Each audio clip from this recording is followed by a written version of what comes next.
morning, everybody. Welcome to the Audit Committee. Approval of agenda. Before I ask if there's anybody that'd like to add, delete, remove at the approval of the agenda, I'd like to rearrange the order a little bit. Item 4.1, I'd like to deal with that delegation at item 5.5. So that'll be the last public report before going into in-camera. And then in the in-camera, because we have consultants here, I would like, okay, item 4.1, we're going to move that and deal with it at item 5.5.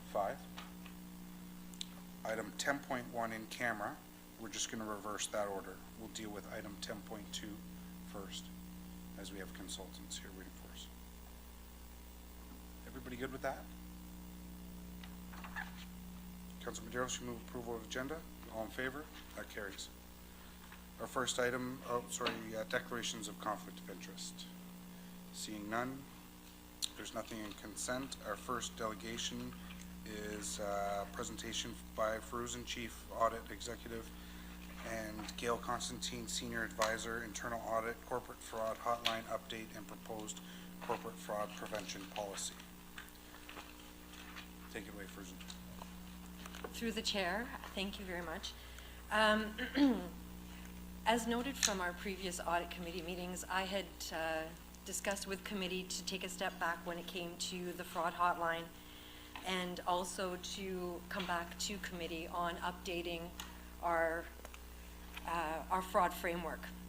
Having said that, I would like to point out that our fraud hotline was first brought to the city in July of 2016, and currently, based on the quarterly reports, committee has noted that there has been an underutilization of the hotline, which has resulted in us sort of taking a step back with the framework and revisiting it, looking at current processes, looking at how we've executed the communication through the city. So I'm going to leave it to Gail right now to do a presentation on the fraud hotline. And so Gail has been with the office since October, and she has come with about 20 years of audit experience, and she does have a background in fraud, and she's been a great asset to the office. So I'll leave her to do the presentation. We can go from there.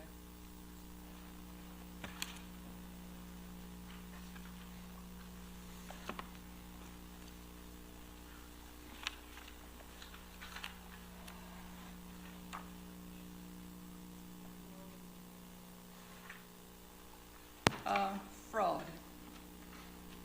Many organizations avoid talking about this subject, and those that do are often complacent about it or minimize it. And as you can see, some of the typical reactions to fraud are, this doesn't exist in our organization, etc., until we get a case of fraud. Now, globally, in order to deal with this situation, the fraud situation, which is a worldwide problem, there is an organization in the States, it's called the Association of Certified Fraud Examiners, and they every year produce a document which looks at fraud globally. This year, they looked at about 2,410 cases in 114 countries worldwide between January 2014 and October 2015. And this overhead shows the benefits of having a fraud hotline in an organization.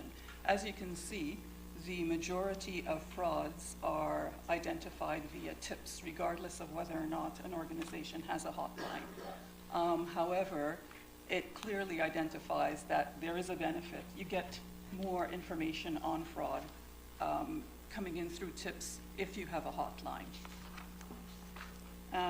The second and third most frequent ways in which fraud are identified are either through internal audit or management review.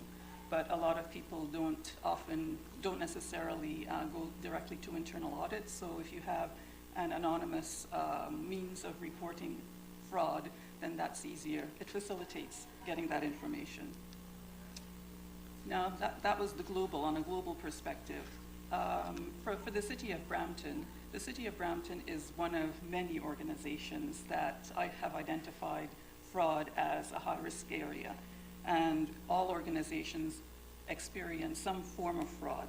The City of Brampton, having recognized that, has established a framework to prevent and detect fraud, and this framework is composed of two components.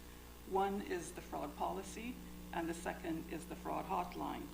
Now, the fraud policy was developed in 2015, and the fraud hotline was established in 2016, as Farouzan's indicated. The fraud policy was originally developed to complement, is intended to complement existing City of Brampton policies such as the Code of Conduct, the value statement, the respectful workplace statement, those types of things. The fraud hotline, although it was established in 2016, unfortunately it was underutilized, primarily due to lack of staff awareness, and also there were several organizational changes between 2016 and 2017, which also contributed to that underutilization. In terms of the fraud prevention policy, what we've done is the fraud prevention policy is to apply to all employees, bargaining unit, management, temporary, full-time, and also applies to contractors, vendors who are carrying out business on behalf of the City of Brampton. Now, in terms of elaboration of some of the key components, the primary thing is that the city has zero tolerance for fraud. So that is a differentiation between the current policy and the new policy that we've revised. The previous policy talked a little bit about fraud, gave some definitions of fraud, but it wasn't really as all-encompassing and as robust a policy as we think this new policy will be. And other areas that I'd like to highlight are that the reporting that we recommend being done, there's several methods in which that's accomplished, and that can be either through the fraud hotline, which I'll speak to shortly, or you can still have the option of going directly to internal audit or to your manager, depending on the nature of the fraud and who's involved. And this policy is primarily directed to employees of the City of Brampton. We have not yet focused on having the public have access to the fraud hotline. That may be something down the road, but for now, it's a City of Brampton function or activity. Now, as I mentioned, the corporate fraud prevention policy differs from the existing policy in that it goes a little further in terms of identifying fraud, defining fraud. The previous policy was fairly tight in terms of its description of fraud. We've tried to expand it a little bit to incorporate waste and abuse, which are also could be fraudulent acts. And in the policy, those are defined. We give several examples in the policy. The new policy also includes contraventions of the Code of Conduct, which is fairly specific in terms of what we expect from city employees. So there are things in that Code of Conduct which will impact the fraud policy. Now, with respect to the hotline, ideally, you want your hotline to be managed by an independent third-party body. And we have selected Clearview Connects. They have extensive experience in managing fraud hotlines and administering fraud hotlines. They're a Canadian company. They've got over 15 years in the business, both in Canada, various organizations in Canada. The purpose of using the third-party hotline vendor is that you get security of the information. None of the information that comes in or that's reported for a fraud resides at the City of Brampton. It resides on their servers, which are remotely held and can access. It's fully encrypted. Individuals can report anonymously through the hotline or through the website. It's confidential. They don't take names. If you call in, there's no user ID, caller ID. They don't know where you're calling from. And as I mentioned, there are several ways that an individual who's reporting a fraud can do that, via the hotline, via the secure website, or they can still have the option of sending an envelope, a brown envelope, to internal audit. As I indicated, this company, Clearview Connects, has a number of clients in various sectors. They're not only focused on government, they've got private sector organizations, so that tells you the level of experience that the organization has with managing fraud hotlines. Now, why are we doing this? Why are we relaunching or refreshing this fraud hotline and the fraud policy? Well, the City of Brampton has undergone significant transformation and cultural changes. And some of these we've tried to embody in the fraud policy and in using the fraud hotline. And we feel that this is one of the mechanisms, the fraud framework taken together, will be one of the mechanisms that will help the city to achieve some of these aims. And this also ties in with the values that, the value exercise that the organization's gone through recently. The key thing to achieving some of the city's goals is really to have the integration of the fraud policy, the fraud hotline, and other policies that are existing in the organization right now. We're not doing this in isolation. This is meant to be, or hopefully will be, an exercise in which everything is integrated. So there's no standalone policy. There should be no standalone policy.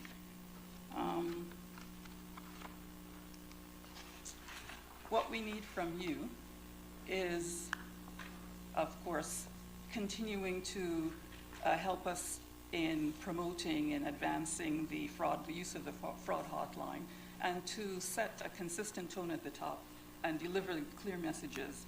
As I mentioned, zero tolerance for fraud. Making sure that people are aware of the hotline, endorsing primarily the fraud policy, because until we have that overarching policy, then people don't see the linkage between why we're doing the policy, why we have the hotline, and how it interacts with all these, how it relates to all the other policies that are currently in place in the City of Brampton. So what we'd like is your endorsement of the corporate fraud policy and also a recommendation to council. And if you have any questions, we'd be pleased to hear them. We have a few members on the board, Gail. Thank you so much. Good You're welcome. presentation. Councillor Moore. Thank you very much, Gail, for the presentation. I like the idea of using a third party for this. You know, the infrastructure is required whether there's one fraud reported or 100 fraud, and if they have the infrastructure in place, then they become the specialists in terms of rooting it out. So I like the recommendation. What I don't see, first of all, I'm going to move, because the report just speaks about receipt. There's no, you've got an ask at the end of it, but it's not incorporated as part of the recommendations. So I've got a resolution that we receive the report and the presentation, and that the 2015 corporate fraud prevention policy be repealed and the new corporate fraud prevention policy be approved. So that sort of puts into action your ask at the end of the recommendations. What I don't see in this, however, you talk about the underutilization of it. We do need a strong communication strategy around this. I think a media release needs to be prepared from corporate communications. It goes out to the community as well. Or are we keeping this internal at this point? I didn't, okay. Through the chair. So Councillor Moore, we have started the launch of so we haven't really talked about the policy per se, but we have started relaunching. We've already presented a similar presentation to CLT. We are now going out to the different departments and divisions to have similar conversations. We have relaunched material on the internal portal. We have plans on continuous communication internally. So writing articles, making sure that it does become something that is not only top of mind, but something that people understand in a realistic way. So not just a technical definition of fraud, but what does it, so each person, what does that mean for me, and what does that look like for me? And when I see this, can I recognize that this is fraud? And then what are my responsibilities as an employee? So at the end of the day, when I think about this, it is not just about doing the right thing, but it's about respect for one another, respect for each other in this organization, and really sending across that communication to all the employees. We have a whole bunch of new, in my division, all of the girls are new, and so they don't even know about it. So we have to start passing this message along. So in terms of the media piece, we wouldn't do that part, but we would support that as No. long as it's understood that this is an internal for employees only. I understand, and thank you for that explanation. I do think that for us at least to have a better understanding of how this is going to be broadcast throughout the corporation, I agree that there's a huge educational component to it, because people don't necessarily see fraud, or they don't recognize it as that, because it's just become part of what is an accepted practice or behavior within a department. And so they see some people doing it and getting away with it, and they just think that it's part of what's okay. And so there is a huge educational component to it. But I do think it's important that the public be aware that we're doing this.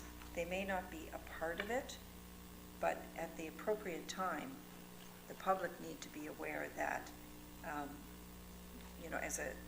as an organization, as a corporation, it is very much going to be part of the culture that helps to build the public's confidence that we're managing things properly and appropriately internally, and that all of our employees are a part of that. Thank you. Thank you. Councillor Medeiros. Thank you, through the chair. Thank you for the presentation. On slide 5, just regarding suspected fraud must be reported immediately. So that's an obligation, through the chair, that's an obligation by staff. Is that in their contract or in their agreement that if they do see fraud, that they're obliged to report it? And I guess I would give an example. If they do not report it and during an investigation it's deemed that they were aware of it, they're just as responsible? Is that correct? Or? Through you, Chair, to Councilor Medeiros, I'd have to check, probably not in the individual contracts, but in our code of conduct and the values that we're going to be promoting. It's something that we're going to be encouraging all staff to do, but it's not in their specific contracts today. So through the chair, would this, so when we talk about, we know an employee is aware of an issue, do employees understand that this corporation will take a stance that they're just as liable or they're just as responsible if they are aware of this?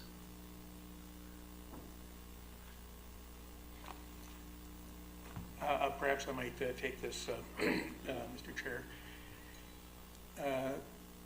The policy provides for an obligation on staff to report. It is not treated as equivalent to committing the act of fraud. It's the subject of disciplinary action. Fraud is also criminal conduct and may be addressed in that manner, and that similarly doesn't treat failing to report as an equivalency. Okay, and through the chair, I think it's important that people understand their obligation as well. And just again, through the chair, my second question, so regarding, in terms of whistleblower protection, do we provide, is there some type of articulation that an employee, if he does witness fraud, that he will be fully protected and his identity remain anonymous? Through the chair, in the proposed policy, under section 9, there is a whole section on whistleblower protection, where the names of any individuals that come forward will remain confidential and anonymous, and that there is a requirement not to retaliate against any whistleblowers. And through the chair, and just lastly, it's interesting, I think, that when we talk about fraud, we think about, deliberate financial fraud or some other. It was interesting, I think, in a conversation with you, Auditor, when we talked about time fraud. So the idea that an employee is, not at their workplace, or that they should be assigned to an area and they're not fulfilling their duties. And I think you clarified that is considered some form of fraud to the corporation. Is that correct as well? I believe in the fraud policy as well, we do define that work time is considered an asset of the city, and so that any contravention to that would be considered fraud according to this policy as revised. Yeah, and just lastly, I think it's important that that education goes out to staff and in a meaningful manner, not in that we're coming down on them, but it's important that they understand that these are the expectations, and that workplace time fraud is just as we take it seriously as well. Great, thank you. Thank you, Councillor. Councillor Miles. Oh, hold on. Good name, Gail. So how come members of council are not cited as being part of the policy? Sorry, through the chair, I believe members of council have their own code of conduct, and any contraventions, I believe, would be through the integrity commissioner. So this policy is for employees. The scope is defined in the actual policy. Yeah, I know, but I'm thinking that a fraud prevention policy, which a lot of it is really about attitude and culture and philosophies of an organization. And I think that members of council should be held to the same level as staff are. I mean, you talk here about a workplace is open, transparent, and staff at all levels are accountable for their actions. You talk about a lot of things that I think members of council should be held to the same level as staff. So when it comes to this kind of a policy, I mean, there's the code of conduct.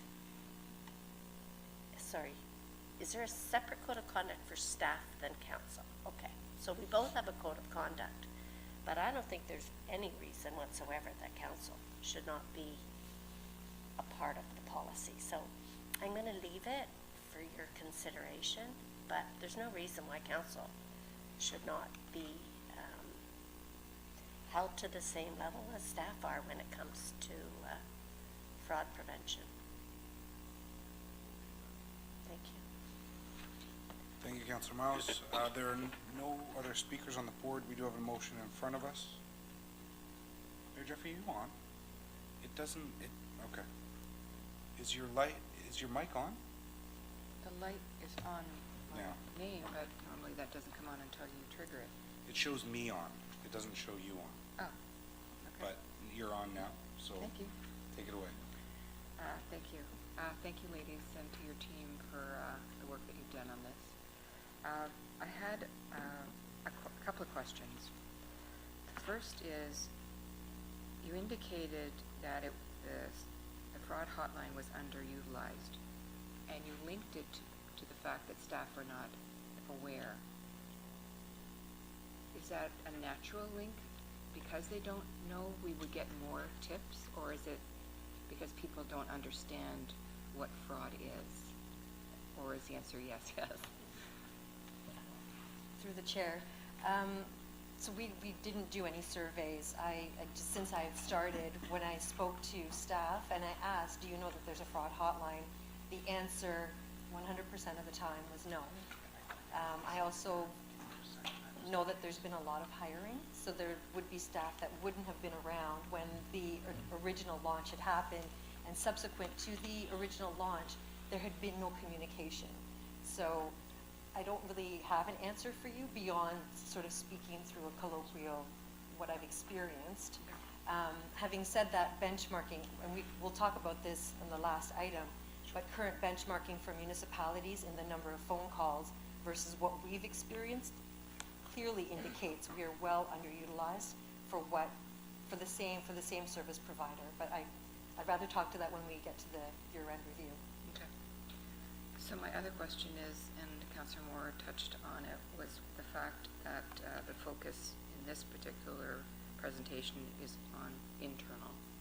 But I think in order for the public to feel confident that it is truly an open and transparent system, that in the future we will be having a way for external providers or business partnerships or the public to alert us to where they believe fraud may be taking place. So is that something you're going to be working on? Sorry, through the chair. I believe with the original launch in 2016, the plan was phase 1 would be internal, phase 2 would be to the public.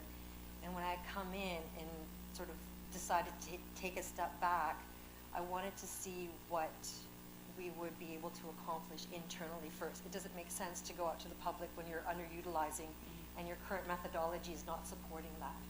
So having said that, I would like to take the current methodology and the policy and see where we stand after a year, and then at that point, if committee does want to go to the public, that becomes a different discussion. I don't feel like making promises now, not knowing where we're going to be in a year, would make sense. No, it's a good idea always to underpromise and overdeliver. And I think you're on the right path.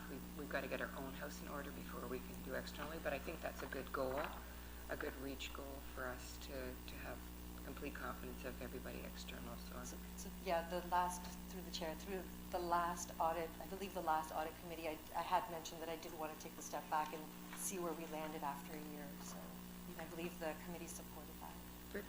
Good stretch. I think the other thing is that you talk about it in later on in the other deck about who we are, about education and training. I'm assuming that is part of your plans, increasing over management oversight, and I think that's part of that comprehensive viewpoint that you expressed as being important. And I think certainly the increased automation may help bring red flags to the surface, so it's not so labor intensive for the audit department. So I think we're on the right track, and I'm completely supportive of this work that you've done. Thank you. Thank you, Chair. Thank you, Madam Mayor. I have Councillor Bowman on the list, but he's not here. That's you? Okay, Councillor Bowman. We have a ghost in here. Okay, so now I'm on. I just want to follow up, or maybe add some more comments around the need for the third party. As I think it's an outstanding recommendation, because I will tell you, having been around, for previous councils, that the culture and the environment was one where people didn't feel safe and coming forward. So having it completely external to the organization, we may see a greater uptake, if you will, of people at least reporting what they think may be fraud. But I will tell you that, as members of council, some of us got envelopes, phone calls, anonymous emails. We had no place to take it to. And so if we didn't, and we didn't have the confidence, neither did staff. They came to what they saw as trusted members of council, at least from their perspective, to ask questions and do some probing. But I think that it would be wise to come back to us after a period of time so that you can gauge how much of that may have been impacting us running it internally. Because, the way we have, shifting it to external.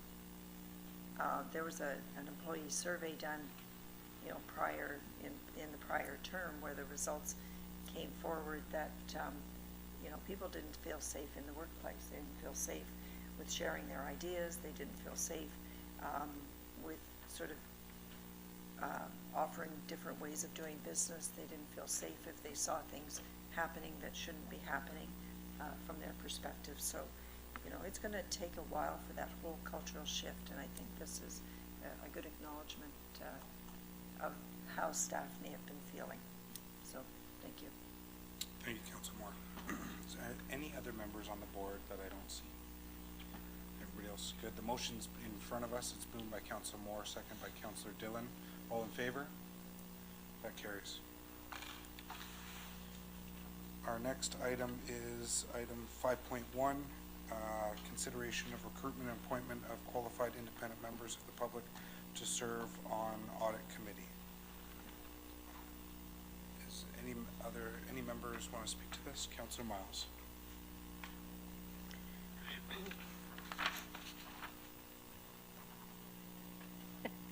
I support having members of the public sit on the committee. I think it just adds to accountability and transparency and public trust. What I'm wondering, though, and you can feel free to tell me what you believe, but in here it says the person has to be an accountant. So I've served on audit committees at the city and the region for many, many years. And as a member of the audit committee, I've never dove into the financials, right? I've never had the numbers put in front of me. What I have is I have information reports, I have timelines, I have policies, I have accountabilities, I have audit reports that says there's variances or differences or yes, everything's being done. And all of those things are being done by trained professionals at the municipality or the audit companies that we hire. So I don't understand why, I don't believe an accountant is ever going to do a deep dive into the numbers, where somebody who has a background in oversight, in administration, all of those kinds of things might be a better fit. So anyway, you can explain to me why. Through the chair, the original recommendation suggested practice had come from the ombudsman, and from my experience, not working in municipality and working in public sector, private sector, having someone with a financial expertise does allow for deeper conversations in terms of process. So having someone that has an accounting background and can ask maybe more probing questions because they have that experience. So we looked at it from not just my experience, but also the suggested practice from the ombudsman, which did actually speak to a financial background. And having said that, that was sort of the reason that we had started this report and wanted to look at the last two items from the 15 practices from the ombudsman's report. So that was sort of our tilt. I do support having members of the public with that experience sitting on audit committee. I think that it would allow for a deeper conversation when it came to some of the reports, and having experience on audit committee would allow for maybe pushing forward different types of practices and reports that would come from audit committee. That's my personal opinion. So if we were looking at 3 members, however, I'm not sure that we need 3 accountants. So I'm just opening it up. Harry? So I'm an accountant, so I might be biased, but no, the whole idea is that it would be 1 to 3. The key here is a qualified Yes. person on audit, and if we don't have 3, I wouldn't suggest 3. But for an audit committee, it's not just about the numbers, it's about the process, they need to have a real detailed eye on, is there some potential ways to improve? So an audit, I would strongly recommend this type of expertise. Not so much on budget committee, but on an audit committee to have this type of external expertise really gives us that transparency. As I said, I'm not adverse, but I really don't, if we're gonna have 3 citizen members, I don't think they all have to be accountants. But certainly the kind of executive leadership, and management experience that someone might have, could be invaluable too. And also, bringing forward, other practices. Anyway, but Just an audit committee, because I never want to overpromise and deliver. I really don't think we should look for 3 if they're not qualified in audit. That's going to give us that external view. So you want somebody who actually knows audit? Yeah, and knows the deeper questions to ask. Okay, Gives so- the city more So you're- credibility. So you're really looking for a skilled, considering none of us are. We have our own skills that we bring to the table. Okay, that's fine. Thank you, Councillor Miles. Mayor Jeffrey.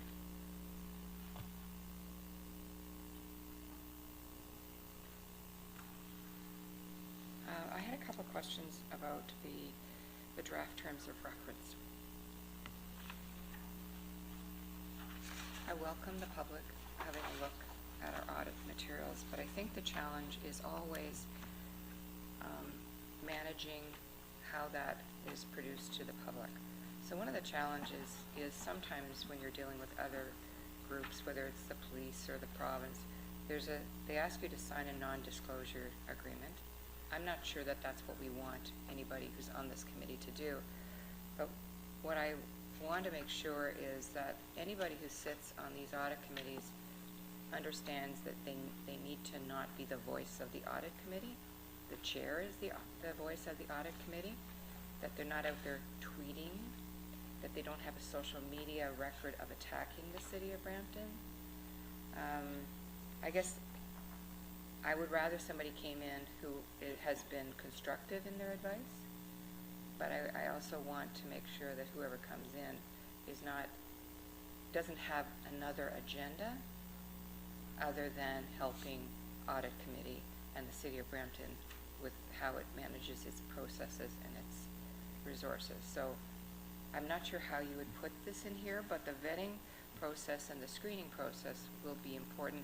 I trust that you'll do that. I just wanted to raise it here because there are people that come to me all the time who say, I want to help you with I can do a better job. And I'm like, okay, you go talk to people on audit, but at the end of the day, they do need to be screened. Social media is a good way to capture whether somebody's been critical, and I want them to be helpful. So it's not incorporated in the draft terms of reference, but, I mean, part of that process would be an interview process, and I think those things can be vetted as we go through that.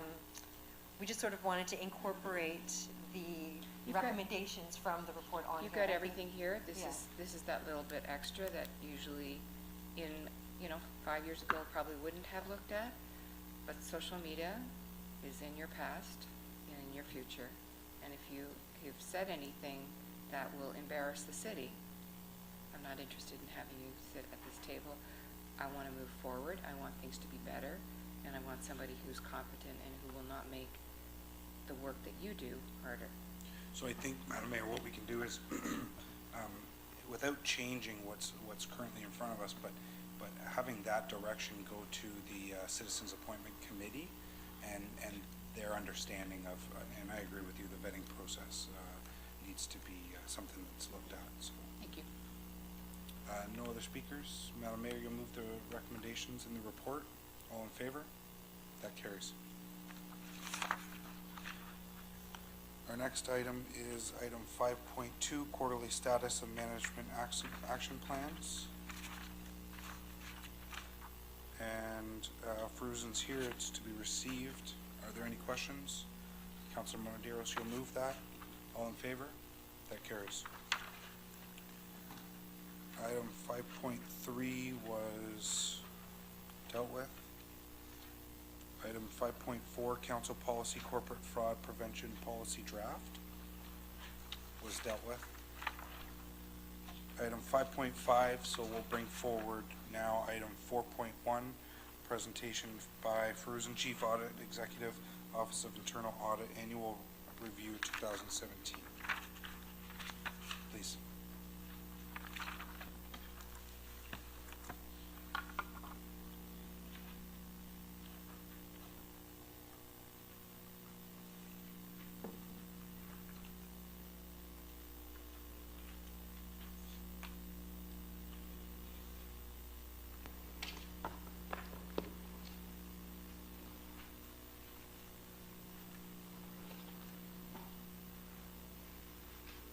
Thank you, through the chair. So it's been a year that I've been with the city, and I thought that it would be appropriate time for us to provide committee with an overview of what the office has done, and also provide some materials in order for committee to make an appropriate assessment of our function. So there's a dual purpose to this report. This is also the first time that our office has done a report, so this was definitely a labor of love. So this past year has been, I call it the year of transformation in terms of what our office has accomplished. So having come in December, I started looking at the audit methodology that was being used by the office. We've updated, the audit methodology was updated. I created some divisional goals. So I had a vision for what internal audit should look like for the city, and the divisional goals were a way of us getting to that end point for my vision. In terms of updating the audit methodology, as you know, our audit reports now have risk ratings, so individual findings are risk rated as well as the overall audit reports are risk rated. Earlier in the year, we had an external party come in and do an EQA, which also identified some conformance gaps, which we have addressed, and we closed those out in September. The terms of reference for audit committee was updated in September. Our internal audit charter was updated in September, and we incorporated some pretty vital pieces in terms of enhancing our office's independence. In September, we hired 3 new members for the team. Gail was one of those, and we now have more function and more capacity with our office in terms of these new members and the experience that they've brought to the table. And then lastly, in November with Audit Committee, we did present the budget that was approved by Audit Committee. The listing of internal audit now sits under public accountability. I think all of these pieces, when you look at them in totality, has really provided our office with the tools that we need in terms of moving the function forward and really setting us up for success over 2018. So our mandate has always been the same. I thought it was important that this was something that we highlighted. At the end of the day, our responsibility is really looking at processes and controls with the point of view of the taxpayer. And at the end of the day, is the taxpayer going to be happy with how the city is functioning for all of the tax dollars that they're paying? Our divisional goals, which I had mentioned, the first one is establishing ourselves as leaders in internal audit. So we updated our methodology, as mentioned. We now have templates and standardized ways of executing our audits. We have standardized reporting when we come to audit committee. We now have a solid QA process. So every audit file is now reviewed as soon as it's completed in terms of making sure that it meets standards and that the quality expected is there for all of our files. We are now having deeper discussions with not only the members of CLT, but with management across the corporation. And I think personally for me, I've been getting more and more phone calls from management, which tells me that we're doing the right thing and that we are moving in the right direction in terms of the work that we're doing and the quality of the work that we're doing. So when I look at the work across the board, this is sort of a summary of all of the audits that we've completed over 2017. And I look at the number of recommendations that sit in each of the priority ratings. There's still opportunities for us to really add some value in terms of helping the city move forward and supporting the city and management in the strategic priorities for the city. The second divisional goal was how we perform our engagements. And again, talking about the touch points with management, and also we, at the conclusion of each audit, do send out a survey so we get anonymous feedback on how we're performing on each audit. The survey results, which I believe I've summarized, on a scale of 0 to 5, 5 being excellent. With our consulting engagements, overall, we've scored 5. With our audits, I believe it was a 4.3. When we look at the value contribution in terms of the survey results, we're sitting at 4.5 in terms of the value of the auditors as well as the value of the audit reports. So this, again, are indicators of how we are performing and management's perspective. Because it is anonymous, it's not that I'm going to know who has said it. It is a true evaluation of our office. Our last divisional goal was to promote an environment of continuous improvement. And when I think about continuous improvement, it is producing an audit report, giving findings to management, and management accepting those findings and starting to put in place pieces to address those findings and addressing them in a proactive way and allowing for an improvement in the current process as we had reviewed it. As I look at the recommendations, so at the beginning of the year, we had a number of recommendations from audits from 2014 to 2016. And those recommendations, 95% of them were completed at the end of 2017. To me, that shows that management has, so I can't take the credit for this. I'm going to say that it has been a collaboration between our office and management in terms of really pushing these forward and being proactive in addressing these recommendations that we've put in our audit reports. So our overall standing is 86% of recommendations.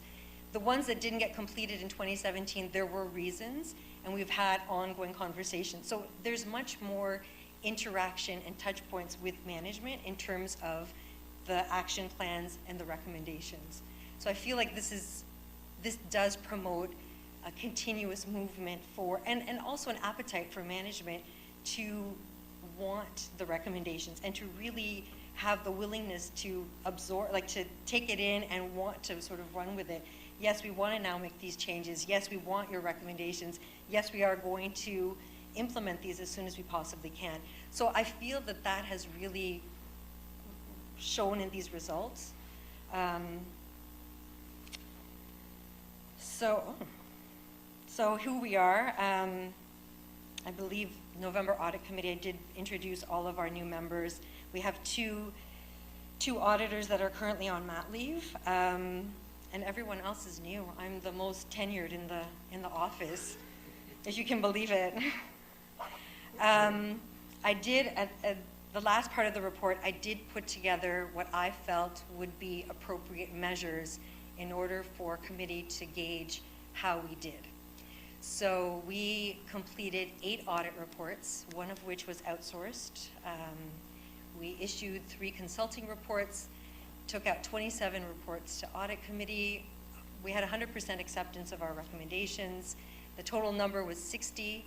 The completion of our audit work plan is 91%. There was one outsourced audit that didn't get completed, but our work was all completed as promised at year end. Our approved staff complement is 6. Right now we have 5. When I look at FTE to organizational staff, I would say that this is probably around what all other audit shops would be in municipalities. So I think that that's appropriate. Designations and evaluations. Again, when we look at hiring staff, it's important that not only do they have the experience to add value to the city, but they are designated and that they have that educational piece so that they are respected, and what they come up with recommendations is something that management and whoever they're interacting with will take on, and it's something that's thoughtful and not impractical. I believe I did talk to the 86% of audit recommendations that were implemented by due date. I also wanted to highlight that in some cases, management was proactive and implemented them in advance of their due dates. So again, that's very encouraging. And cost savings and recovered revenue, this is not something that I went out to measure. It was something that just resulted from our audits. I think that's it. Councillor Mounts.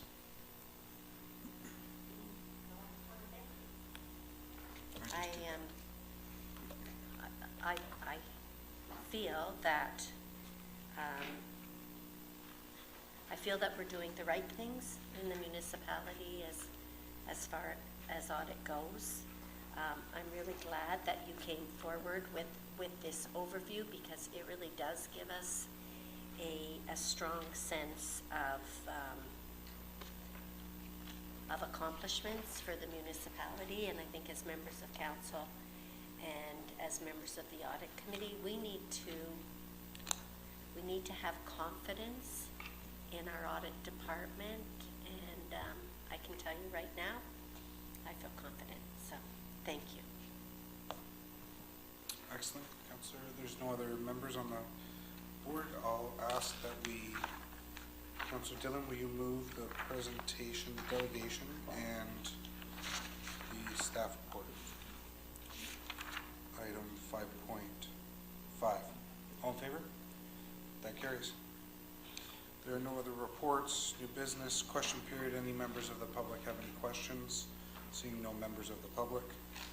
I reverse that order. Any councillors have any questions? Seeing none. We'll now move into closed session to deal with item 10.2 first, followed by 10.1. And those are the security of the property of the municipality or local board, internal audit review matter, and personal matters about an identifiable individual, including municipal or local board employees, an identifiable individual. Councilor Medeiros, you move for recess, 10 minutes. All in favor? 6th floor. All in favor? That carries. Kind of. Thank you.